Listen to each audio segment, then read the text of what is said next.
Welcome back to as के classes. Finally जिस video का इंतजार था वो वीडियो अब आपके सामने है।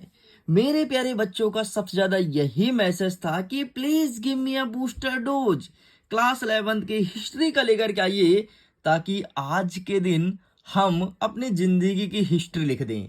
एंड फाइनली अब तुम्हें इतिहास लिखने का समय आ चुका है और लिटरली आज के एग्जाम में तुम इतिहास लिख दोगे बहुत अच्छे से, क्योंकि इतिहास का बूस्टर डोज अब आपके सामने है। देखो यार, मैं तुम्हें ईमानदारी से बता देता हूं, अगर तुम नए हो तो बूस्टर डोज एक ऐसा वीडियो है जिसे प्रोवाइड करता है एएस के क्लासेस, और ये हर एक एग्जाम में तबाही मचाता है, यकीन मानो। चाहे तुम्हारा कोई भी एग्जाम हो, कोई भी सब्जेक्ट हो, अगर तुमने कुछ भी नहीं पढ़ा, एक साल कुछ भी नहीं पढ़ा, लेकिन अगर तुमने बूस्टर डोज को पढ़ लिया तो उड़ा दोगे पूरा का पूरा पेपर का। एंड 10th में तो तुम मेरे से पढ़े हो, तुम्हें अच्छे से पता है कि क्या था बूस्टर डोज और कैसे तबाही मचाया है हमारे एग्जाम में। तो चले फिर करते हैं वीडियो को फटाफट शुरू और देखते हैं हमारे बूस्टर डोज में कैसे क्वेश्चंस रखे गए हैं एंड किस प्रकार से हमें उसके आंसर्स को सॉल्व करना है। सबसे पहला प्रश्न देखने को मिलेगा मेसोपोटामिया से। एंड मेसोपोटामिया से भर भर के क्वेश्चन आएंगे, बंडल में पैक होकर क्वेश्चन आएंगे। जैसे मेसोपोटामिया की भाषा कौन सी थी, व्यापार कैसे होता था, यहाँ के सिक्के कैसे थे, यहाँ के लोग कैसे थे, यहाँ की संरचनाएं कैसी थी, ऐसे क्वेश्चंस देखने को मिलेगा।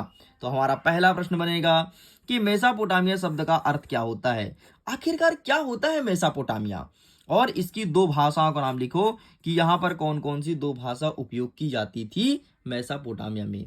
एक प्रश्न और बनेगा जो 1 नंबर का रहेगा। वो प्रश्न रहेगा कि जो मेसोपोटामिया की सभ्यता है किन दो नदी के तट पर बसा हुआ है। तो ध्यान रखिएगा, एक का नाम है दजला, दूसरे का नाम है फरात, जिसे दजला का नया नाम है टिग्रिस और फरात का नया नाम है यूप्रेटस। ये भी ध्यान रखना मेरे भाई, है ना। और यहाँ बीच में बसा है मेसोपोटामिया की सभ्यता। आगे दूसरा नंबर कहता है कि किलाकार कीप क्या थी, इसकी विशेषताएं बताइए। क्या होता है किलाकार कीप, ये हमारे एग्जाम में देखने को मिलेगा। हमारा तीसरा नंबर कहता है स्टेपी क्या है। स्टेपी तो एक घास का मैदान है ना। बाकी ज्यादा डिटेल में पढ़ने के लिए आपको अपनी किताब को ओपन करना पड़ेगा। हमारा चौथा नंबर कहता है जिगुरात किसे कहा जाता है। What is this ziggurat. ठीक है, जिगुरात क्या है भाई, इसके बारे में क्वेश्चंस देखने को मिलेगा। नेक्स्ट कहता है, ये देखो फिर से आया मेसोपोटामिया की विशेषताएं, देख लो फिर से आ गया मेसोपोटामिया की भौगोलिक स्थिति, नगर योजना। मैंने पहले ही बोल दिया मेसोपोटामिया से बंडल में पैक होकर के क्वेश्चन आएगा और आपको अच्छे से करना भी पड़ेगा। मेसोपोटामिया की सभ्यता, है ना, पहले हम लोग नहीं पढ़ते थे।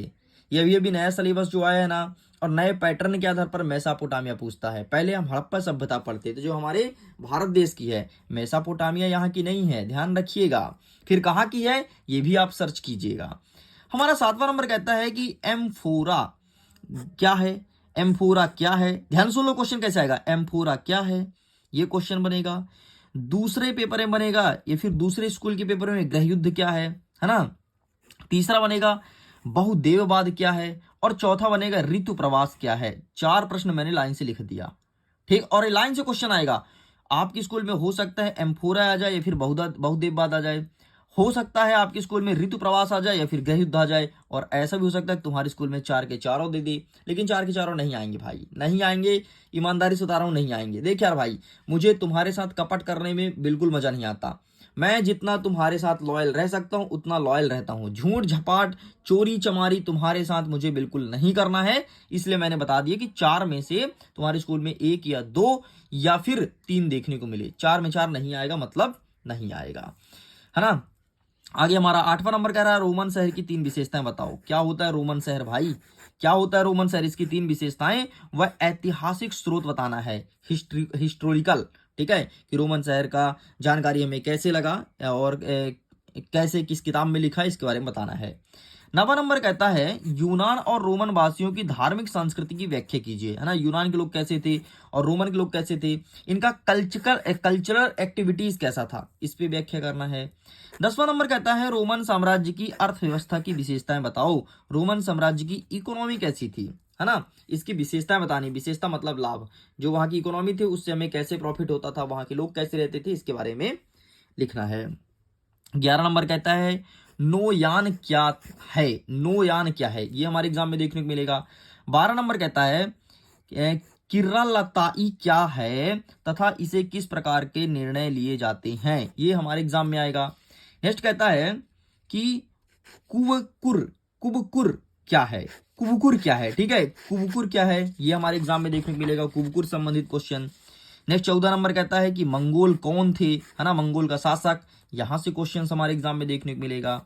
नेक्स्ट कहता है 15 नंबर कि बर्बर शब्द का अर्थ स्पष्ट करो, या फिर पूछेगा उल्लासों का गठन किस प्रकार हुआ था, तो एक स्कूल में बर्बर आ सकता है और दूसरी स्कूल में उल्लास आ सकता है, या फिर ऐसा हो कि अथवा में दोनों आ जाए आपकी स्कूल में, या फिर ऐसा भी हो सकता है कि बर्बर और उल्लास में से कोई ना आए, है ना, ऐसा भी हो सकता है। क्यों ऐसा मैं बोला, क्योंकि बहुत ज्यादा इंपॉर्टेंट क्वेश्चन नहीं है, बहुत तगड़ा क्वेश्चन नहीं है, मामूली सा क्वेश्चन है, इसलिए बोलता हूं कि कोई स्कूल में हो सकता है ना भी आए, लेकिन आपको पढ़ना है ना। अब भाई स्कूल का पेपर कैसा बनाया है टीचर वो डिसाइड करेगा, लेकिन बूस्टर डोज है जो आपका जिंदगी डिसाइड करेगा। अरे बूस्टर डोज से क्वेश्चन आएंगे भाई, मैं ये नहीं कहता पूरे आएंगे, लेकिन यहाँ से 80 से 85% क्वेश्चन हर एक एग्जाम में आता है। नेक्स्ट कहता है हरकारा पद्धति क्या है, स्पष्ट करो, क्या होता है हरकारा पद्धति, ठीक है, ये देखने को मिलेगा।